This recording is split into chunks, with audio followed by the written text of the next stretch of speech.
जरा सोचिए, एक राजा है जिसके पास सचमुच सब कुछ है, दौलत, ताकत, शोहरत, लेकिन फिर भी दिल में एक खालीपन है। ये कहानी है राजा इक्ष्वाकु की, एक ऐसी कहानी जो दुनिया की हर कामयाबी से आगे जाकर मुक्ति की तलाश करती है। और जानते हैं, इसी एक सवाल ने राजा की पूरी दुनिया ही पलट दी। और सच कहूं तो यह सवाल कहीं ना कहीं हम सब भी खुद से पूछते हैं, है ना, कि आखिर असली खुशी है कहां? क्या वो बाहरी चीजों में है या हमारे मन के भीतर? बस यही सवाल इस पूरी कहानी की जड़ है। तो होता यूं है कि सालों तक राजपाट और हर तरह के सुख भोगने के बाद राजा इक्ष्वाकु को एक दिन एहसास होता है कि ये सारी दौलत, ये सारी ताकत, सब कुछ टेम्परेरी है। शरीर तो एक दिन बूढ़ा होगा, कमजोर होगा और सब कुछ यहीं छूट जाएगा। मौत का ये खौफ उन्हें अंदर से इतना बेचैन कर देता है कि वो भागे भागे अपने गुरु वशिष्ठ के पास पहुंचते हैं, एक हल ढूंढने। तो राजा की इस पूरी यात्रा को हम इन 6 पड़ावों में समझेंगे। शुरुआत होगी उनकी बेचैनी से, फिर हम देखेंगे ज्ञान का पाठ, आचरण की कसौटी, अनासक्ति का रहस्य, प्रेम और परमानंद, और आखिर में जीवन मुक्ति। तो चलिए इस सफर पर उनके साथ साथ चलते हैं। तो सबसे पहले बात करते हैं राजा की बेचैनी की। गुरु वशिष्ठ के कहने पर इक्ष्वाकु तपस्या तो शुरू कर देते हैं, लेकिन इस रास्ते पर उनकी मुलाकात एक ऐसे गुरु से होती है जिसके बारे में उन्होंने सोचा भी नहीं था। गुरु वशिष्ठ उन्हें रास्ता दिखाते हैं कि आत्मज्ञान का मार्ग तब से ही खुलेगा। इक्ष्वाकु पूरी लगन से तपस्या में जुट जाते हैं, भगवान मनु की उपासना करते हैं और उनकी भक्ति और तपस्या में इतनी शक्ति थी कि स्वयं भगवान मनु पिघल गए और उनके सामने प्रकट हो गए। बस यही वो पल था जिसने उनकी पूरी यात्रा का रुख मोड़ दिया। और यहीं से ज्ञान के पहले पाठ की शुरुआत होती है। भगवान मनु राजा को अपना पहला उपदेश देते हैं। सबसे मजेदार बात पता है क्या है? मनु का पहला उपदेश सिर्फ 2 शब्दों का था, लेकिन इतना गहरा। उन्होंने कहा, स्वाध्याय सत्संग, यानी खुद का अध्ययन करो और अच्छी संगत में रहो। और बस इतना कहकर वो अंतर्ध्यान हो गए।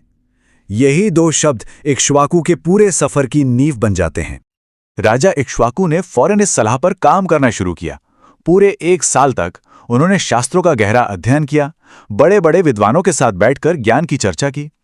इससे उनका मन साफ हुआ, ज्ञान का भंडार भी बढ़ा। पर वो जो मुक्ति की तलाश थी ना, वो अभी भी पूरी नहीं हुई। अंदर से वो अब भी अधूरे और बेचैन थे। तो अब आता है सफर का अगला पड़ाव। इक्ष्वाकु को ये बात समझ आने लगती है कि सिर्फ किताबी ज्ञान काफी नहीं है।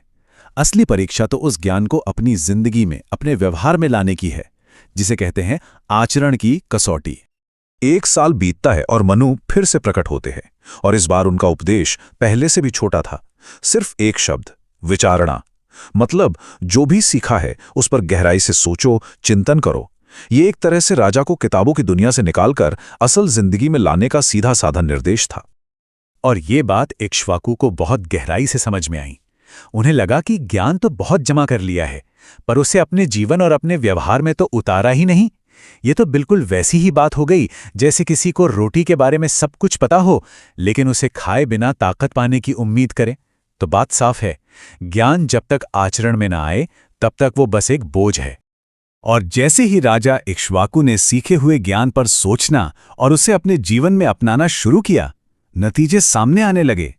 मन में खुशी और शांति बढ़ने लगी, उनकी अंदरूनी शक्तियां जागने लगीं और उनका पूरा व्यक्तित्व ही निखरने लगा। 1 और साल गुजर गया, लेकिन वो जो परम आनंद था, जो मुक्ति थी, वो अभी भी दूर थी। अब हम पहुंचते हैं इस यात्रा के सबसे जरूरी मोड़ पर, अनासक्ति का रहस्य। ये वो सबक है जो सीधा हमारे दुखों की जड़ यानी हमारे मैं या अहंकार पर वार करता है। इक्ष्वाकु एक बार फिर भगवान मनु को याद करते हैं। वो प्रकट होते हैं और इस बार भी सिर्फ 1 शब्द कहते हैं, असंग भाव, यानी किसी भी चीज से लगाव न रखने की अवस्था। ये शिक्षा उस सोच को ही चुनौती देती है कि मैं करने वाला हूं, जो असल में हमारी सारी परेशानियों और चिंताओं की जड़ है। तो देखिए, पहले और बाद की मानसिक स्थिति में जमीन आसमान का फर्क आ गया। पहले जब मैं करने वाला हूं का अहंकार था, तो इक्ष्वाकु हर काम के अच्छे बुरे नतीजों से बंधे थे और इसी से दुख और चिंता पैदा होती थी। लेकिन असंग भाव को अपनाने के बाद वो काम तो सारे करते थे, पर बिना किसी निजी इच्छा के। वो बस न्याय और सच के लिए अपनी ड्यूटी पूरी करते थे। नतीजतन वो परिणामों की चिंता से आजाद हो गए। तो अब ये यात्रा सिर्फ अंदरूनी अनुशासन तक सीमित नहीं रहती, बल्कि अब ये एक बड़े जुड़ाव की तरफ बढ़ती है। अब फोकस है प्रेम पर और हर किसी के साथ एक होने की भावना को विकसित करने पर। यहां दो बहुत जरूरी कदम आते हैं। पहला, भगवान मनु ने उन्हें विलापिनी का रास्ता दिखाया, जिसका मतलब है अपनी इच्छाओं, अपनी वासनाओं का त्याग। इक्ष्वाकु ने अपनी इंद्रियों पर, खासकर स्वाद पर सख्त कंट्रोल किया, और इसके बाद मनु ने उन्हें प्रेम का अभ्यास करने को कहा। मतलब दुनिया के हर जीव में एक ही आत्मा को देखो और सबसे प्रेम करो। और बस इस एक कदम ने सब कुछ बदल कर रख दिया। जब इक्ष्वाकु को हर चीज में अपना ही रूप दिखने लगा, तो उन्हें सूखी पत्तियों तक में खुशी महसूस होने लगी। उन्होंने प्रेम की ताकत से जीवन मुक्त अवस्था को पा लिया। मतलब इसी शरीर में रहते हुए भी वो पूरी तरह से मुक्त हो गए थे। तो अब हम पहुंच चुके हैं इक्ष्वाकु की इस यात्रा के सबसे ऊंचे शिखर पर, चेतना की उन आखिरी अवस्थाओं पर जो इस दुनिया की सीमाओं से बहुत परे हैं। इसके बाद की जो अवस्थाएं हैं वो और भी गहरी होती चली जाती हैं। पहले तो उनका जो मैं था वो पूरी कायनात में घुल मिल जाता है।